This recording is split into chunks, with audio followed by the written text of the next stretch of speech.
आज मी आपल्यासमोर 5व्या मजल्यावरचे भूत ही एक भयकथा सादर करणार आहे। गोष्ट कृपया हेडफोन लावून शांतपणे ऐकावी आणि कथेचा आस्वाद घ्यावा। मी तेव्हा 20-22 वर्षाचा असेन। नुकताच एका कंपनीत कामाला लागलो होतो। काम चांगले चालले होते। 6 महिने झाले असतील। माझ्याच कंपनीच्या दुसऱ्या ब्रँचमध्ये माझी बदली झाली, पण ती ब्रँच मी राहत असलेल्या घरापासून खूपच लांब होती, त्यामुळे मला ट्रॅव्हलिंगचा इश्यू होता। नशिबाने माझा एक मित्र त्याच ब्रँचच्या जवळपास राहत होता। मी त्याला रेंटवर राहायला रूम मिळेल का म्हणून विचारले। तो लगेच हो म्हणाला। मला खूप बरे वाटले। आठवडाभरातच त्याने मला एक रूम दाखवला आणि तिकडे राहायला सुद्धा गेलो। तो एरिया माझ्यासाठी नवीनच होता, पण मला तसा काहीच प्रॉब्लेम नव्हता। उलट माझ्या ऑफिसच्या जवळच मला रूम मिळाला याचे मला समाधान वाटत होते। एरिया सुद्धा तसा शांतच होता। मला दुसऱ्या माळ्यावर रूम मिळाला होता। रूम छानच होता। माझ्या बेडरूमच्या खिडकीतून बाहेर पाहिले की मन प्रसन्न व्हायचे, कारण समोरच हिरवीगार झाडे झुडपे होती। पण तिथेच एक अर्धवट बांधकाम झालेली बिल्डिंग दिसत होती। खूप वर्षापासून तिचे काम थांबले असे दिसत होते। त्या बिल्डिंगकडे पाहिले की थोडे विचित्रच वाटत होते। दुसऱ्या दिवशी त्याच बिल्डिंगच्या खाली माझा मित्र भेटला। थोड्या इकडच्या तिकडच्या गप्पा झाल्यावर मी त्या मित्राला विचारले, काय रे, या बिल्डिंगचे असे अर्धवटच काम का झाले? त्यावर माझा मित्र म्हणाला, अरे काही नाही, 2 वर्षापूर्वी बिल्डरचा तरुण मुलगा या बिल्डिंगच्या 5व्या मजल्यावरून खाली पडला आणि तिथेच मृत पावला। आपला मुलगा गेला म्हणून बिल्डरने ह्या बिल्डिंगचे कामच थांबवले। पण तिथपासून असं म्हणतात की त्या मुलाचा आत्मा तिथेच भटकत असतो। तो कधी ना कधी कोणाला ना कोणाला दिसत असतो। तिथून चित्र विचित्र आवाज ऐकू येत असतात, त्यामुळे सहसा तिकडे कोणी फिरत नाही। चल, काहीतरीच तुझे, असे आत्मा वगैरे काही नसते, मी त्याला म्हणालो, कारण अशा गोष्टींवर माझा विश्वासच नव्हता। जाऊ दे, तुला नाही कळणार, असे म्हणून माझा मित्र निघून गेला। तो गेला तसा मी माझ्या रूमवर आलो। दुसऱ्या दिवशी मी कामावरून घरी येत होतो। संध्याकाळचे 7 वाजले असतील। मी माझ्या बिल्डिंग जवळ आलो। खाली लोकांची गर्दी जमा झालेली दिसली। काय झाले म्हणून मी एकाला विचारले, तर तो म्हणाला, अहो, तो फर्स्ट फ्लोअरवरचा मुलगा खेळायला त्या बिल्डिंग मध्ये गेला होता, तर तिथे त्याला ते भूत दिसले। तो घाबरून तिथेच बेशुद्ध पडला। त्याला आता आम्ही सर्वांनी घरी आणले। तापाने फणफणलाय। त्याचे ते बोलणे ऐकून आज मला पहिल्यांदा भीती वाटली। मी वर माझ्या रूम मध्ये आलो। रोज रात्री मी माझ्या बेडरूमची खिडकी उशिरा बंद करायचो। मी खिडकीतून बाहेर पाहिले। त्या बिल्डिंग होती अंधार पसरला होता। त्या अंधारात कसलीशी हालचाल होताना दिसली। मी घाबरून खडकन खिडकी बंद करून टाकली। छातीत धडधड वाढली। डोक्यावर घाम आला होता। पुन्हा खिडकी उघडण्याची हिंमत झाली नाही। रात्री झोपताना सुद्धा त्याच मुलाचे विचार येत होते। खरेच त्या बिल्डिंग मध्ये भूत असेल? खरंच त्या मुलाचा आत्मा तिथे भटकत असेल? रात्री झोपे सुद्धा 1-2 वेळा कसल्याशा आवाजाने दचकून मी उठलो होतो। सकाळ झाली। मी कामाला गेलो। संध्याकाळी घरी येताना मी माझ्या मित्राला तिथेच त्या बिल्डिंगच्या खाली बोलावले। काही वेळातच तो तिथे आला। मी त्याला काल माझ्या बिल्डिंग मध्ये घडलेली घटना सांगितली।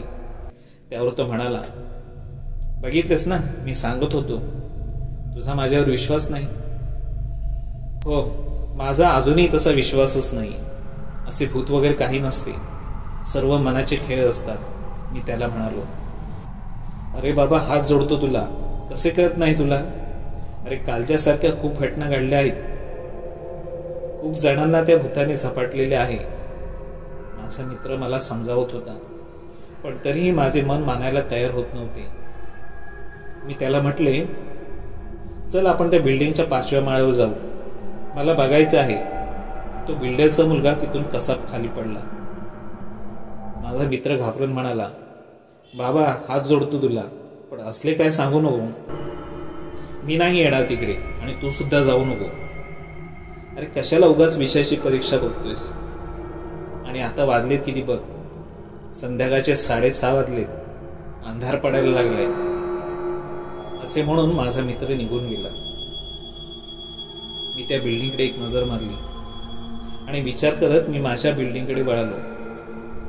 मी माझ्या रूमचे कुलूप उघडणार एवढ्यात माझ्या त्या मित्राचा फोन आला. मी फोन उचलला. तो म्हणाला, खाली ये. जायचंय ना त्या बिल्डिंग मध्ये 5व्या मजल्यावर? जाऊया, तू ये खाली. हो येतो असे म्हणून मी फोन ठेवला आणि पुन्हा खाली उतरलो. पायऱ्या उतरता उतरता डोक्यात विचार आला, हा एवढा डरफोक आहे. आतापर्यंत नको नको म्हणत होता आणि आता कसा काय तयार झाला? जाऊ दे ना, झाला ना तयार. एकदा पाहून तर येऊ. मी त्या बिल्डिंगच्या जवळ येऊन पोचलो, पण माझा मित्र कुठेच दिसेना. मी इकडे तिकडे पाहिले. असा कसा हा? बोलावला आणि स्वतःच गायब झाला. माझी नजर त्या बिल्डिंगच्या जिन्याजवळ गेली. माझा मित्र तिथेच उभा होता. मला हाताने इशारे करून बोलवत होता. आज हा एवढा कसा धीट झाला की डायरेक्ट बिल्डिंगच्या आतमध्ये घुसला? मला थोडे आश्चर्य वाटले. मी त्याच्याजवळ जाऊन पोचलो. तो माझ्याकडे पाहून हसला. काय रे, काय असा असतोस? मी त्याला विचारले. तो काहीच बोलला नाही. पुन्हा माझ्याकडे पाहून हसला आणि जिन्याची एक एक पायरी हळूहळू चढू लागला. मी सुद्धा त्याच्या मागे माग चालू लागलो. 6:45 झाले होते, त्यामुळे अंधार पसरत चालला होता. बिल्डिंग मध्ये शांतता पसरली होती. कितीही धीर केला तरी मनात धाकधूक होत होते. चालता चालता आम्ही पहिल्या मजल्यावर येऊन पोचलो. तसा तो थांबला. त्याने माझ्याकडे पाहिले.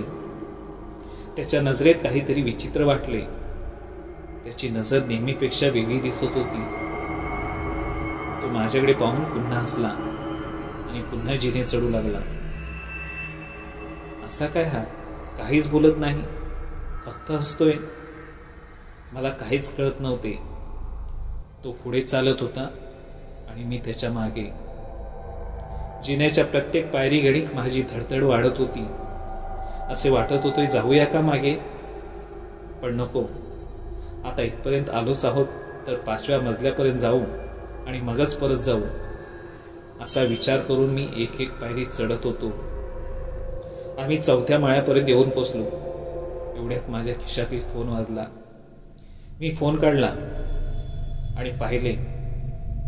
माझ्या मित्राचाच फोन होता. असे कसे?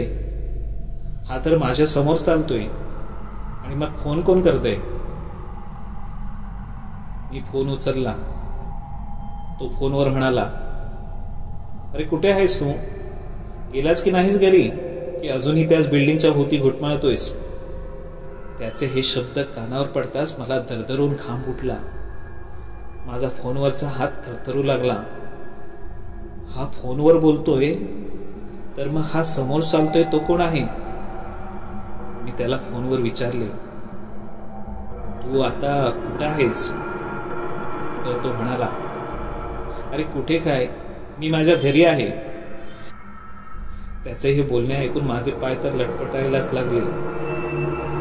समोर चालणारा तो मला नजरेने खुणवत होता. वर चल म्हणत होता. त्याचे डोळे अंधारात चमकत होते. तो दात विचकत हसत होता. मी होती नव्हती तेवढी ताकद एकवटली आणि जीव मुठीत धरून पटपट जिने उतरलो आणि त्या बिल्डिंग मधून बाहेर पडलो. माझ्या बिल्डिंगच्या आवारात आलो आणि एका जागी बसलो. चेहऱ्यावरचा घाम पुसला. हातपाय अजूनही थरथरत होते. छाती जोर जोरात धडधडत होती. आज माझ्या मित्राने वेळेवर फोन केला नसता तर माझे काय झाले असते? त्या भूताने मला कदाचित 5व्या माळ्यावर नेऊन खाली ढकलून दिले असते आणि माझा जीव घेतला असता. अजूनही तो प्रसंग आठवला की अंगावर काटा उभा राहतो.